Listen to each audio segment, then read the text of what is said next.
하나님 말씀입니다. 신약성경 요한계시록 3장 7절에서 13절 말씀 보시겠습니다.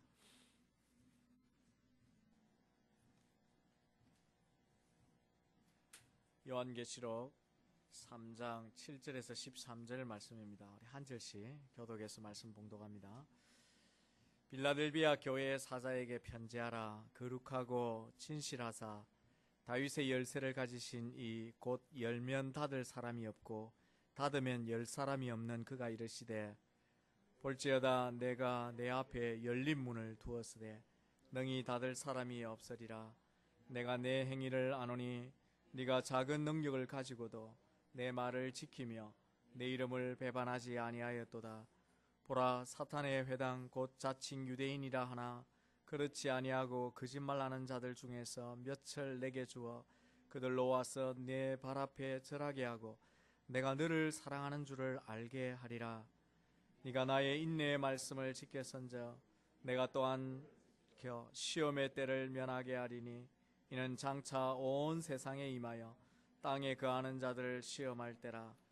내가 속히 오리니 네가 가진 것을 굳게 잡아 아무도 네 면류관을 빼앗지 못하게 하라.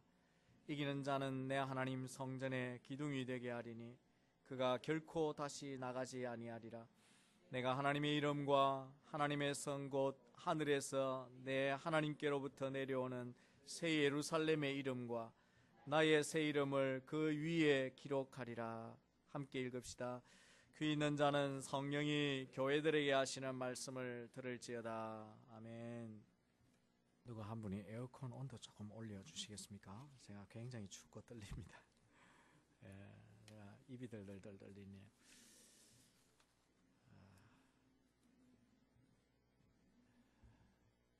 할렐루야. 우리 찬양대의 찬양처럼 우리가 정말 하나님의 사랑을 알고 예수 그리스도의 십자가의 사랑을 알고 그 사랑을 찬양할 뿐만 아니라 주님 오시기까지 그 사랑 힘껏 전파하고 전가하는 저와 여러분 되시기를 주의 이름으로 축원합니다. 우리가 교회로 이렇게 예배하고 섬깁니다. 그런데 이 세상에 완전한 교회가 없습니다. 물론 완전한 교회가 없다는 뜻은 이 세상에 완전한 성도가 없다는 뜻이기도 합니다. 그것은 우리가 부족하기 때문이겠죠. 우리가 아직도 하나님 앞에 구원받은 자이지만 주님처럼 아직 우리가 완전하지 못하기 때문이겠죠. 그렇지만 하나님이 보실 때, 주님이 보실 때 칭찬할 만한 교회는 있습니다. 또 주님이 보실 때 칭찬할 만한 성도들도 있지요. 반면에 주님이 보시기에 책망받을 교회와 또 책망받는 성도도 있는 것이 분명합니다. 그런 점에서 우리가 속해 있고 우리가 섬기는 이 교회가 또 우리 자신이 하나님 앞에 비록 완전치는 못하지만 하나님을 향해 힘껏 달려감으로 하나님 앞에 칭찬받는 교회, 또 주님 눈에 보실 때 우리가 칭찬받을 수 있는 그런 성도가 되기를 간절히 바라야 합니다. 그런 마음으로 우리 자신의 신앙이 살아있고 생명력이 있는지 늘 살피고 영적으로 깨어 있어야 하고, 그리고 주님께서 우리에게 부족한 것을 깨닫게 해주실 때마다 즉시 십자가를 붙들고 다시 회개하는 은혜로 주님 앞에 가야 하고, 그렇게 힘써 믿음으로 살아갈 때 주님께서 우리를 대단히 기뻐하시는 것입니다. 그러면 주님이 우리를 참 귀하게 보십니다. 소아시아 7교회 중에 빌라델비아 교회는 스무나 교회와 함께 칭찬만 들었던 교회였습니다. 물론 이들이 완전했어가 분명히 아닙니다. 이들에게도 환경의 연약함, 그들의 육신적인 연약함, 분명 영적인 실패의 반복이 있었겠지만, 그러나 그들이 주님을 향한 한결같은 그 영적 장점 때문에 주님께서 그들을 칭찬하시고 대단히 기뻐하셨던 것입니다. 당연히 주님은 그들의 장래에 천국에 대한 영광스러운 약속을 주셨습니다. 천국이 그들의 것임을 분명히 12절에 보면 선언해 주고 있는 것을 봅니다. 그뿐 아니라 특이한 점은 그들의 현재에도 누릴 수 있는 특별한 축복을 약속해 주고 있다는 것입니다. 7절과 8절이 그 내용인데, 빌라델비아 교회 사자에게 편지하라. 거룩하고 진실하사 다윗의 열쇠를 가지시니 곧 열면 닫을 사람이 없고 닫으면 열 사람이 없는 그가 이르시되, 볼지어다 내가 네 앞에 열린 문을 두었으되 능히 닫을 사람이 없으리라. 그렇게 말씀합니다. 현재 이들이 누릴 축복을 얘기한 교회는 또 빌라델피아가 유일합니다. 여기 보면 다윗의 열쇠를 가지신 이로 주님을 묘사하는데, 이것은 주님이 가지고 계신, 주님만이 가지고 계신 특별한 권세, 주님만이 주실 수 있는 하늘의 약속들, 축복들, 그리고 심판의 권세, 그것을 말하는 것입니다. 주님은 이 문을 닫을 수도 있고 주님은 이 문을 열 수도 있습니다. 오직 주님만이 열쇠를 가지고 있기 때문에 다른 어떤 누구도 이 하늘 문을 열거나 닫을 수 없다고 하셨습니다. 그런데 주님께서 빌라델비아 교회 앞에 그 문을 열어두었다. 지금 열어두었다는 거예요. 지금 열어두었다면 그 열린 문을 통해서 누릴 수 있는 은혜가 있다는 말씀입니다. 여기 열린 문이 무엇인가? 성경학자들은 여러 가지로 해석을 합니다마는 가장 받아들일 만한 내용은 구원의 문입니다. 이것은 12절의 말씀과도 일치하고 계시록이 마지막 때에 되어질 일에 대한 말씀인 것을 생각할 때 무엇보다도 여기 열린 문은 구원의 문이 열렸다는 것이죠. 빌라델비아 교회에 속해 있고 그곳에서 예배하고 그곳에서 하나님을 섬기는 자들에게는 구원의 문이 활짝 열려 있다 하는 놀라운 축복의 약속입니다. 그리고 그 구원을 그들이 지금 누린다는 것입니다. 뿐만 아니라 여기 열린 문은 구원의 문과 함께, 구원과 함께 우리에게 구원받은 자에게 주기로 약속되어 있는 하늘의 은혜의 문을 이야기하기도 하고 축복의 문을 의미하기도 합니다. 한번 상상해 보십시오. 빌라델비아 교회에 하늘 문이 열려 있다는 것이 매우 큰 축복이라는 사실입니다. 교회에 구원이 임하고 교회에 하늘의 은혜가 넘치고 그리고 믿음으로 살아갈 때 하나님이 약속한 축복들을 누리는 열매들이 나타난다는 것이 얼마나 복이겠습니까? 성도들이 예배할 때마다 구원의 소망이 있고 그리고 하늘 문이 열려서 하나님이 은혜를 부어주셔서 그 은혜가 무엇인지 체험하고 깨달아 그들의 심령과 그들의 삶이 날마다 새로워지고 세상을 이길 수 있는 그런 은혜가 그들에게 주어지고 그리고 매일의 삶 속에서 믿음을 통해서 축복을 누리고 있다면 그야말로 영광스러운 교회가 되지 않겠습니까?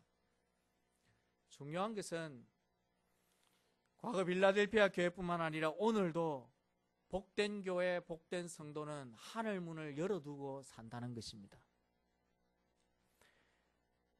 하늘 문을 열 수 있는 분은 주님이시지만 주님이 인정하는 사람 앞에 하나님이 하늘 문을 열어두십니다.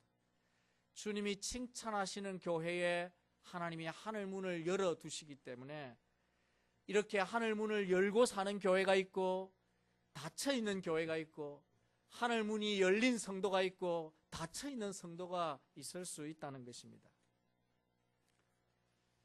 세계 지도를 펴놓고 보면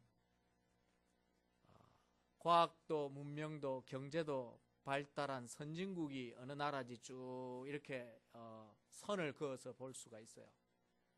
반면에 최첨단의 시대에 살고 있음에도 불구하고 여전히 미개하고 여전히 가난하고 여전히 어려운 나라들도 적지 않습니다. 이 두 그룹의 차이가 뭘까? 뭐 경제학자가 분석하는 측면이 다를 거고 정치학자가 분석하는 측면이 다 다르겠지만 신앙적으로 분류를 해보면 너무나 명백한 선이 하나 있습니다. 그것은 뭐냐면 선진국과 부강한 나라들의 98%, 99% 정도 이상이 기독교가 기초가 되었던 나라고 지금도 기독교가 왕성해지는 나라입니다. 그리고 지금 경제적으로 올라오고 여러 가지로 변화되는 곳에도 기독교가 활발하게 역사하고 있다는 거예요. 그런데 반면에 아직도 가난하고 너무나 힘들게 사는 그 나라에는 복음이 잘 들어가 있지 않고 기독교가 아닌 다른 우상을 숭배하는 그런 나라들인 것을 발견하게 됩니다. 다시 말하면 하늘 문을 열어둔 채 사는 나라가 있고 하늘 문을 닫고 사는 나라가 있다는 거죠. 남한과 북한만 보아도 그것을 알 수가 있습니다. 좁은 땅덩어리가 두 개로 나누어졌는데 남한은 선진국에 속하고 북한은 그야말로 아직도 가맣습니다. 올라오려면. 무슨 차일까요? 우리 남한에는 하나님을 섬기고 믿고 기도하는 수많은 성도들이 있고 교회가 있어서 지금까지 하늘 문을 열어두고 살아왔기 때문입니다.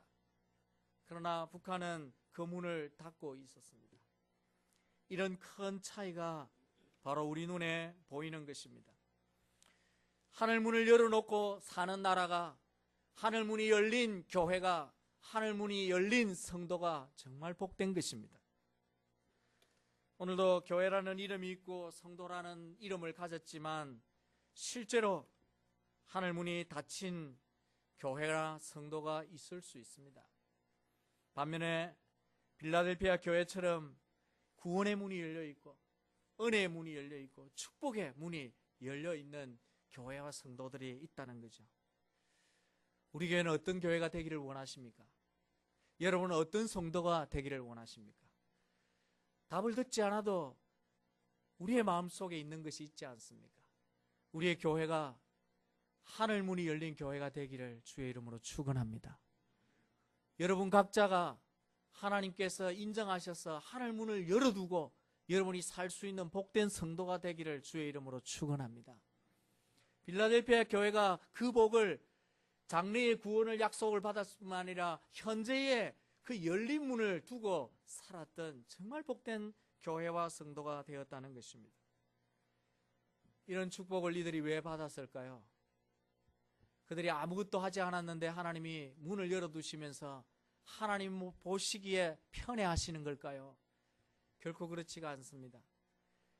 빌라델피아 교회가 이런 복된 교회가 될 수 있었던 이유가 분명히 기록되어 있고 주님은 그것을 칭찬하심으로써 오늘도 우리에게 어떤 교회가 그리고 어떤 성도가 열린 문의 축복을 받을 수 있는지 그것을 우리에게 가르쳐 주는 것입니다.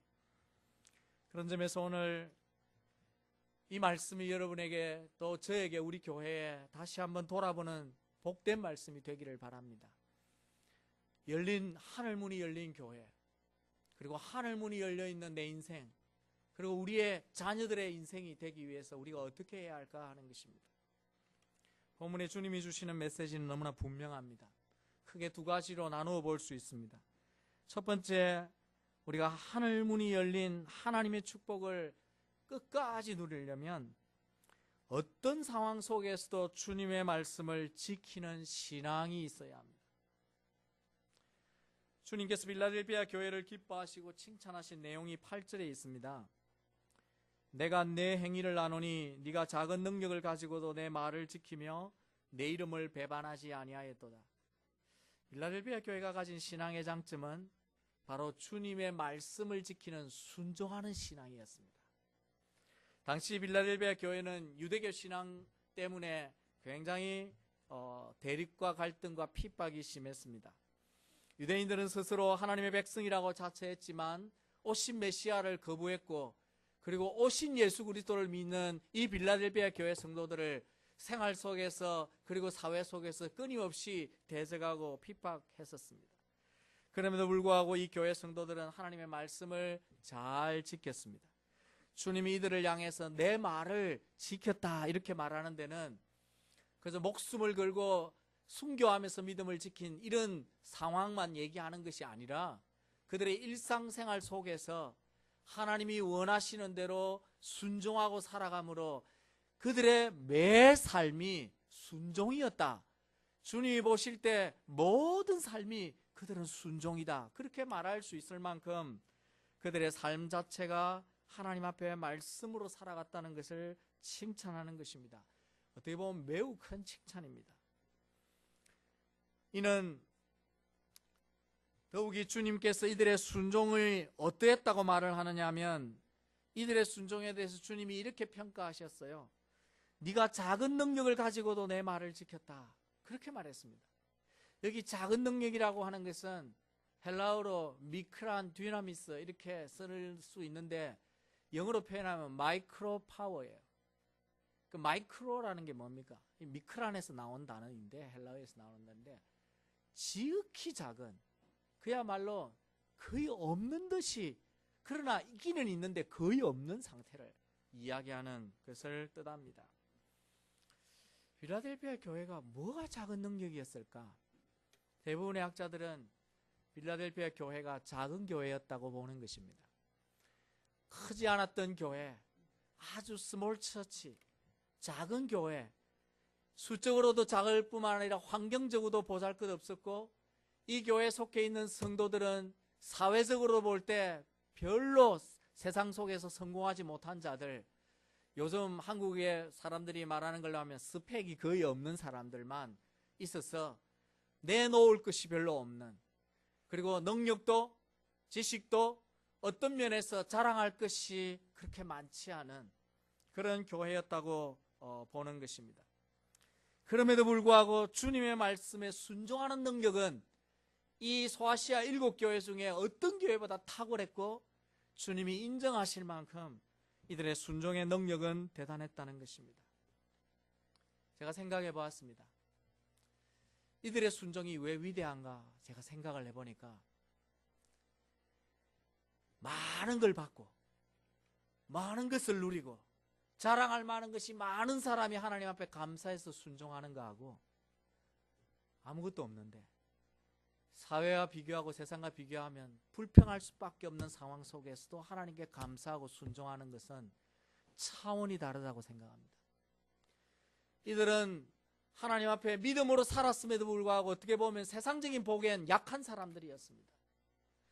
그럼에도 불구하고 불평하지 아니하고 하나님 앞에 변함없이 순종하고 살았다는 것입니다. 여러분, 하나님이 나를 세상적으로 성공케 해주시고 내가 그토록 구하는데 많은 것도 좀 채워주시고 경제적으로도 어렵지 않게 해주시면 얼마나 잘 섬기고 순종하기가 쉽게 되겠습니까? 근데 그 반대라는 거예요. 그 반대임에도 불구하고 낙심하지 아니하고 불평하지 아니하고 지속적으로 생활 속에 말씀을 지키는 순종이 주님 보실 때는 위대하게 보였다는 사실입니다. 이렇게 필라델피아 교회는 어려운 중에도 순종하는 신앙인들이었기 때문에 주님께 큰 칭찬을 받았습니다. 여러분, 이것을 통해 우리가 배울 수 있는 게 있습니다. 우리에게 참 중요한 것은 세상에 성공하는 것이 아닙니다. 우리에게 정말 중요한 것은 많이 가지는 것이 아닙니다. 여러분, 믿음을 통해서 성공할 수 있고 많이 가질 수 있으면 그렇게 하셔야 됩니다. 그게 필요 없다는 뜻이 아니라 그보다 더 중요한 것이 있는데 우리가 세상적으로 성공했든 그렇지 못했든 우리가 지금 많이 가지고 있든 그렇지 못했든 정말 중요한 것은 순종이라는 것입니다. 주님은 우리의 성공을 보지 않습니다. 다시 말씀드리지만 세상적으로 주님이 우리에게 많이 가졌다는 걸 결코 주님이 보지 않습니다. 주님은 우리에게 무엇을 주었든지 그 주어진 삶 속에서 어떻게 순종하고 사셨는가를 보시는 것입니다. 마지막 때 주님이 칭찬하시는 자들에 대해서 말씀하기를 분명히 계시록 14장 12절에 이렇게 말씀하셨어요. 성도들의 인내가 여기 있나니. 왜 이렇게 말씀하셨을까요? 여러 가지 이유가 있습니다. 시험 때문에 또 인내가 필요했겠지만 이 땅에 살면서 힘들고 어렵고 너무 열악한 환경 가운데서도 소망을 붙들고 인내했다는 그 말씀에 대한 위로입니다. 주님의 위로입니다. 어떻게 보면 필라델피아 교회에 딱 맞는 위로라고 할 수 있죠.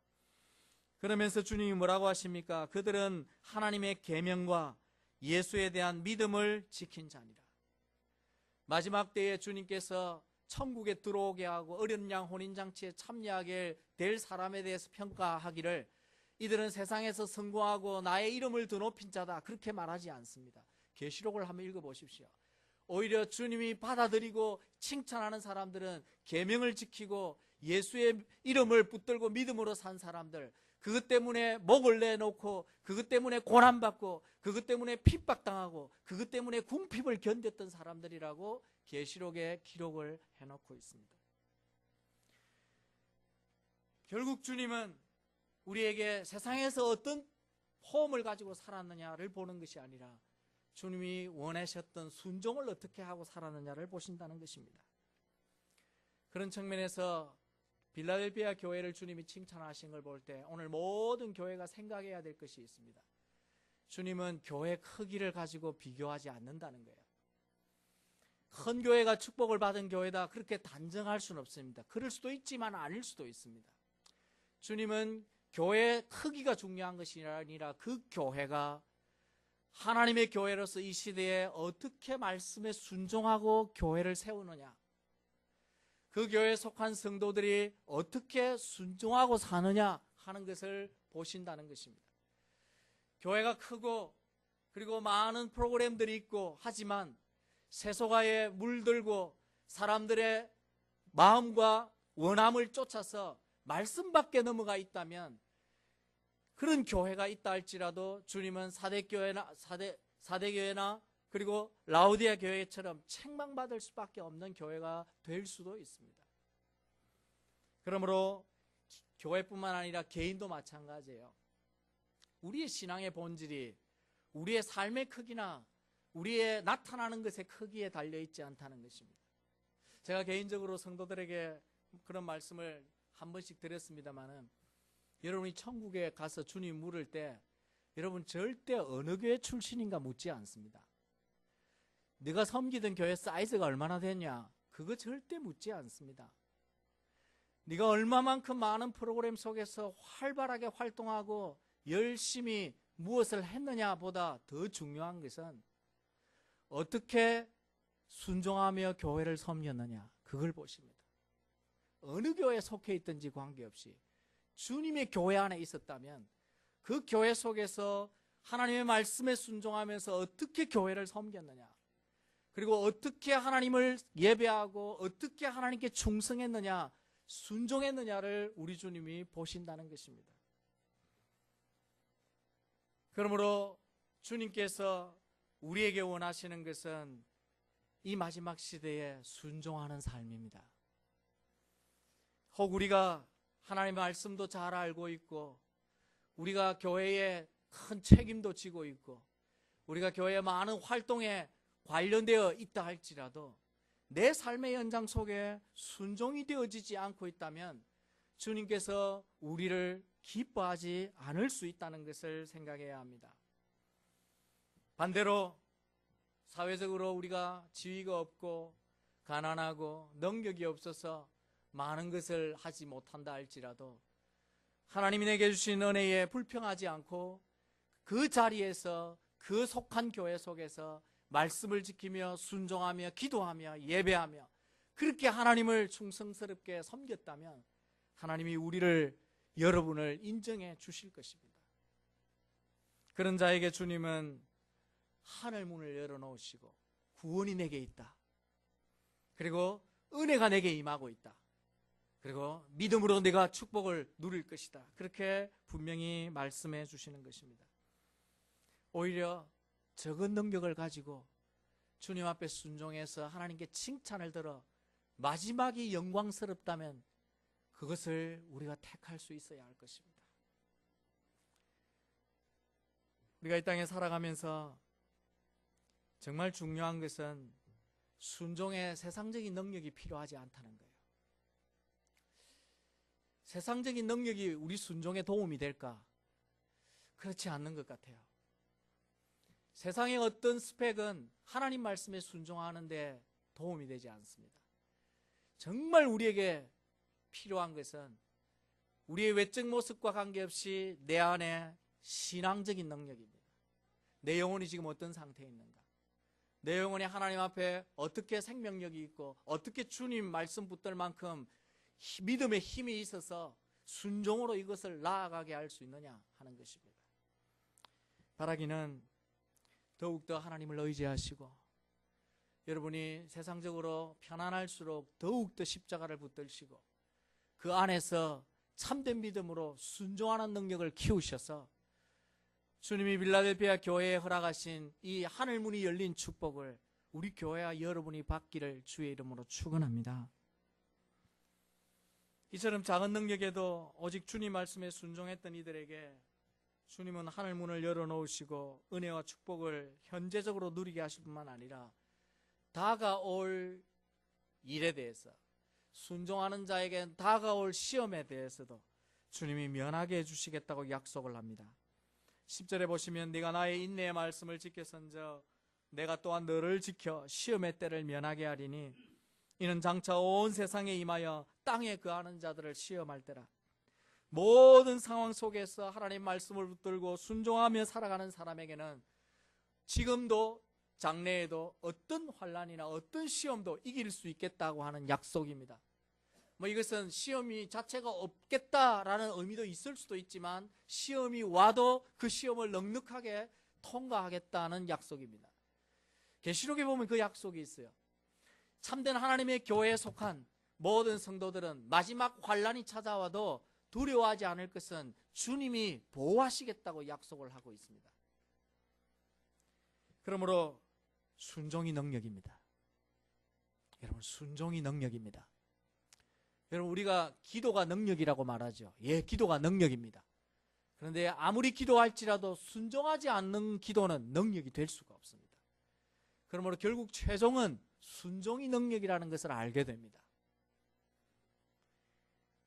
우리의 삶의 문제 해결에 있어서도 사실은 순종이 능력입니다. 내 삶에 해결해야 될 문제들을 만났다라고 생각할 때 여러분이 먼저 하나님 앞에 순종을 살펴보시기 바랍니다. 내가 순종해야 될 것들을 하지 못한 것이 없는가 살피시고 지금 하나님이 내게 요구하시는 것에 순종해야 될 것이 무엇인지를 살펴보십시오. 그리고 순종하며 나아가 보십시오. 그러면 하나님께서 그 일들 가운데 하나님이 역사하시는 것을 체험하게 됩니다. 그래서 많은 사람들이, 많은 믿음의 경험자들이 순종이 능력이라고 그렇게 말하는 것입니다. 사랑하는 성도 여러분, 저희 교회가 하나님 앞에 지속적으로 순종하는 모습을 보일 수 있기를 바랍니다. 여러분 개인의 삶 속에서 한 번뿐만 아니라 매일의 삶 속에서 순종으로 나아가시기 바랍니다. 하나님 말씀을 붙드세요. 하나님 말씀 가운데 여러분이 늘 사십시오.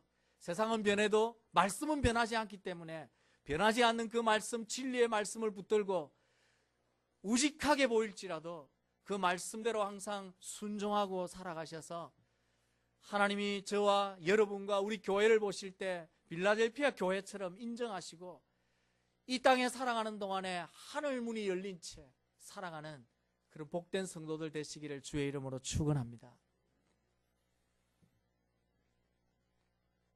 하늘 문이 열린 이 축복을 누리려면 어떻게 해야 할까?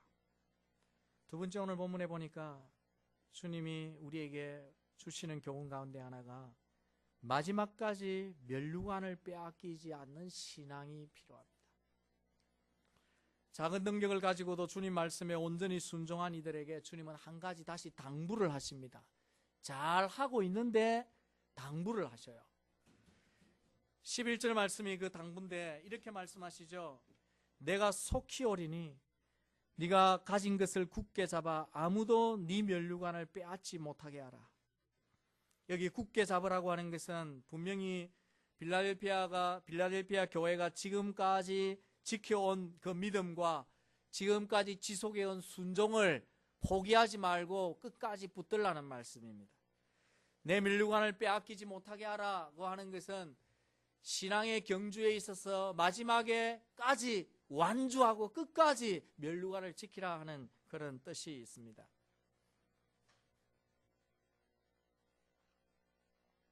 지난 9월 저의 한국 방문 중에 인천 아시안 게임이 개최가 되었더라고요. 공항에 도착해서야 알았습니다. 너무나 사람들이 분주하고 많고 외국 사람들이 많이 들어오고 나오니까 마치 저를 환영하듯이 피켓 들고 있고 기자들이 나와가 막 카메라 들이대고 하는데 무슨 날이구나. 인천 아시안 게임이 곧 이제 시작되는 때였어요. 그리고 온통 뉴스는 아시안 게임 얘기였습니다. 4년 동안 선수들이 그 메달을 따기 위해서 목표를 가지고 훈련하고 연습해서 게임에 임하고 그리고는 금메달을 따는 것은 그 종목에 딱 한 사람입니다. 그런데 끝까지 다 올라와서 은메달과 금메달을 두고 경쟁하는 선수가 보면 두 사람의 실력 차이가 거의 나지 않아요. 그런데 한순간에 방심하면 금메달을 놓치는 것입니다. 마지막 표적을 한 발만 잘 명중하면 메달인데 그게 실수가 되어서 메달을 놓치는 그런 선수들이 많이 나타나는 것을 보게 됩니다. 신앙의 경주도 마찬가지입니다. 지금 이렇게 잘하고 있는 빌라델비아 교회 성도에게 주님이 괜찮다. 너는 마지막까지 내가 다 책임지겠다. 이래 주시면 좀 수월할 텐데 거기다가 책임을 주셔요. 마지막까지 면류관을 빼앗기지 않도록 해라. 면류관을 빼앗기지 않는 건 누가 해야 됩니까?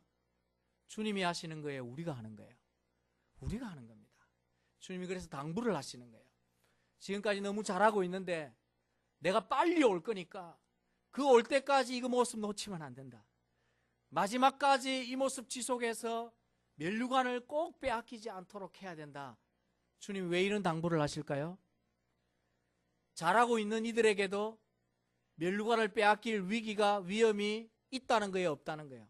있다는 거죠. 그러니까 그 신앙 경주를 끝까지 잘 해야 된다고 말합니다. 사단이 우리의 신앙에 도전하고 우리가 방심하고 우리가 영적으로 잠들어 있으면 우리 자신도 모르게 사단이 마치 가룟 유다에게 들어와서 12제자 중에 한 사람이었던 가룟 유다에게 사단이 들어가서 그 지위를 빼앗기고 축복을 빼앗겼다는 것은 정말 통탄할 노릇입니다. 그런 위기가 오늘 이 마지막 시대에 누구에게나 있기 때문에 주님이 마지막까지 면류관을 빼앗기지 않도록 하라, 그렇게 당부하는 것입니다. 제가 이 말씀을 묵상하면서 마음속에 금방 떠오른 예화가 하나 있었습니다. 근데 그 예화가 수십 년 된 예화예요. 제가 주일학교 때에 목사님이 설교하실 때 들었던 예화인데 그게 잊혀지지 않는 것입니다. 러시아가 공산화 될 때에 많은 기독교인들이 핍박을 받았습니다. 그 중에 한 그룹이 예수 믿는다는 이유로 붙잡혔습니다. 그리고 예수 믿지 않겠다고 신앙을 포기하지 않으니까 이들은 결국 사형에 처해지게 되었습니다. 12명의 사람들이 붙잡혀서 총을 겨누는 가운데 겨울에 추운 강바닥으로 나왔습니다. 그리고는 그 강 중앙에 구멍을 내어서 예수 믿지 않고 부인하고 하면 지금 살려줄 것이고 그렇지 않으면 이 강으로 뛰어내려서 죽게 할 것이다.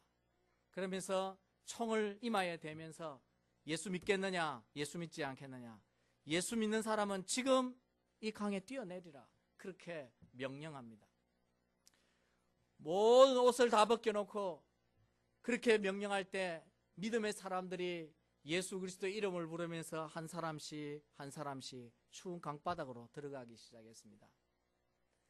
그런데 마지막 주자인 이 사람이 그걸 보면서 앞서간 사람의 고통을 자기가 눈으로 직접 보니까 겁이 났어요. 그리고 자기 목숨에 대한 애착이 생겼습니다. 그래서 마지막에 나는 예수 믿지 않겠다고 부인하면서 살려달라고 애원하는 것입니다.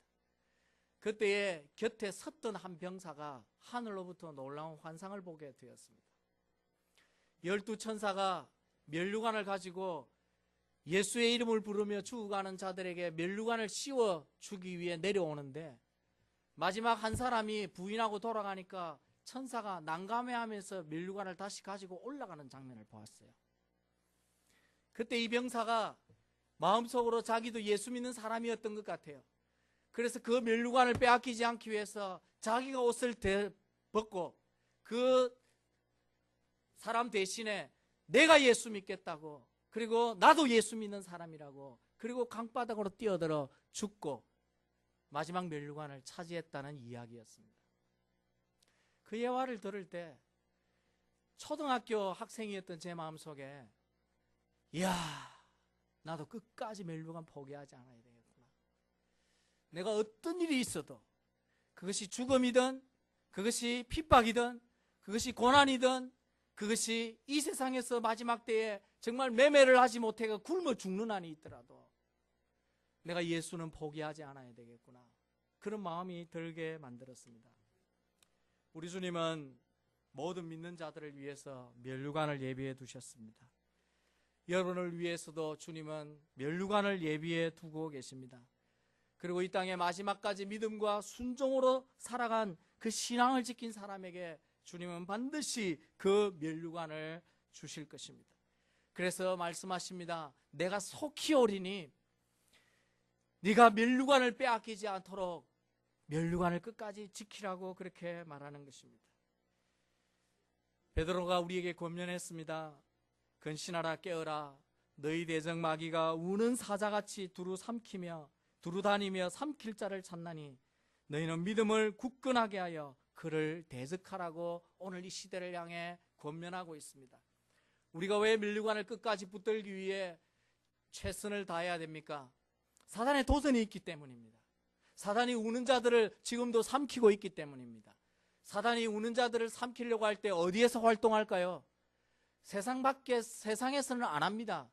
이미 그들은 사단의 소나기에 들어있기 때문에 교회 안에서 찾는 것입니다.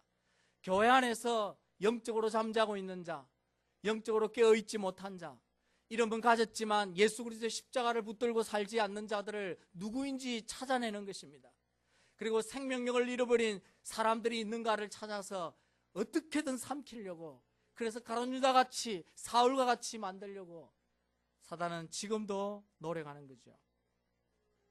그래서 주님이 마태복음에 보면 마지막 때 사는 사람들에게 주님이 당부를 하십니다.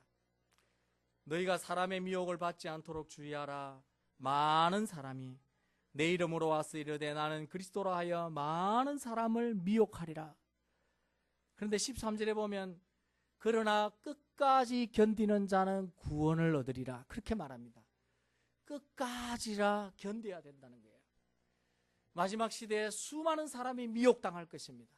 이적과 기사를 행하면서 적그리스도가 나타나서 자신이 구원의 길이라고 말할 때에 수많은 교회에 있던 사람들이 분별하지 못하고 쫓아가게 될 것이다. 그렇지만 끝까지 믿음을 지키고 주님은 멸류관을 빼앗기지 않도록 하라고 당부하시는 것입니다. 그러면 어떤 축복이 있을까요? 오늘 본문의 12절에 있는 대로 이기는 자는 하고 약속되어 있는 모든 것을 맛보게 됩니다. 이기는 자는 내 하나님 성전의 기둥이 되게 하겠다.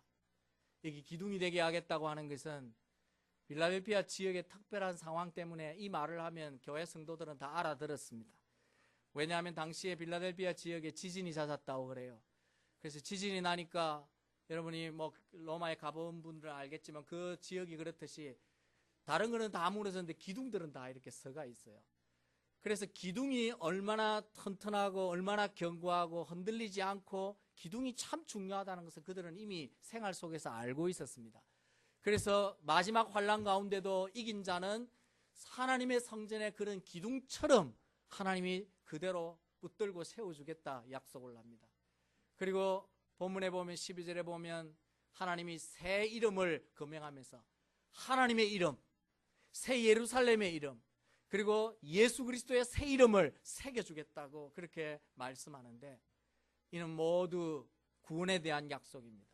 하나님의 이름을 새겨주겠다는 것은 하나님께 속한 자임을 확인해 주겠다는 것이며 새 예루살렘의 이름을 주겠다고 하는 것은 새하늘과 새 땅의 시민권인 자가 되었음을 확실하게 약속해 주시고 예수 그리스도의 이름을 새겨받는 것은 그분의 권세, 그분의 통치에 우리 모두가 마지막까지 견딘 사람은 참여하게 해주겠다고 하는 약속인 것입니다.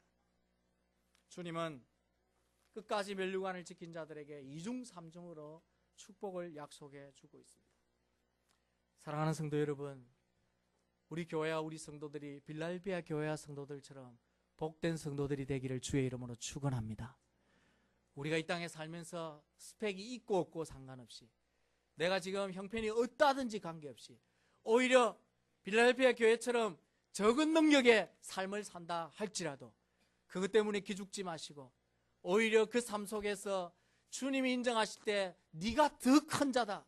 왜? 순종이 크기 때문에 라고 이들을 칭찬하시는 것처럼 우리 모두가 하나님 앞에 변함없는 순종, 주님 만나는 그 시간까지 한결같은 순종과 믿음을 지키셔서 마지막까지 면류관을 다 받고 영광스럽게 하나님 나라에 입성하는 그런 복된 성도들, 열린 문을 따라서 축복을 누리는 그런 성도들 다 되시기를 주의 이름으로 축원합니다.